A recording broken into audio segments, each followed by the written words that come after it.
Welcome back to and this guides. In today's video, we are going to show you how to copy and paste table to Adobe Photoshop. Let's begin. Now, the first thing you need to do is to log in using your credentials. If this is your first time here on Adobe, click the Create an Account option. And from here, just follow the on-screen instructions and you're good to go.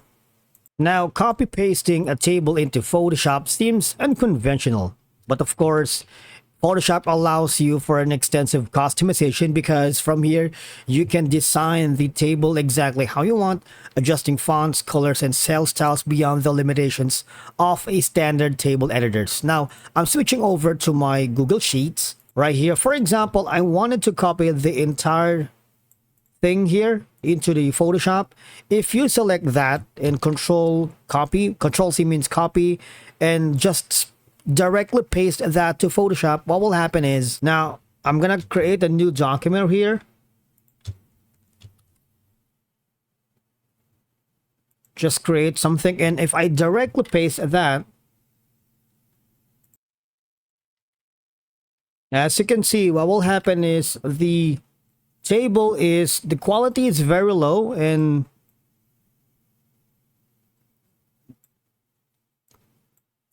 I can't do something about it, right? You can't even read the fonts and information.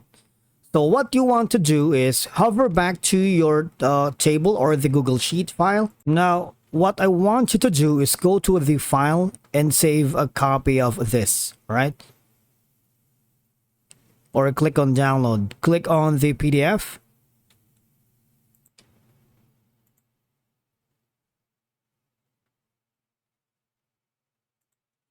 And you have all these options here. Current sheet, page size, if it's the orientation is going to be a landscape or portrait, formatting. And once you've done that, click on export. And from here, just click on save and open this file directly to your Photoshop, right? Now, once it's loaded, all I gotta do is select all these options that you wanted. It can customize. You can select pages, images, and 3D. All I gotta do is click on OK. Just wait for it to load. And there you have all the information here, which is a little bit higher quality compared to what we have done earlier, right? So that's it for today's video. Thank you so much for watching. We will see you again in the next one.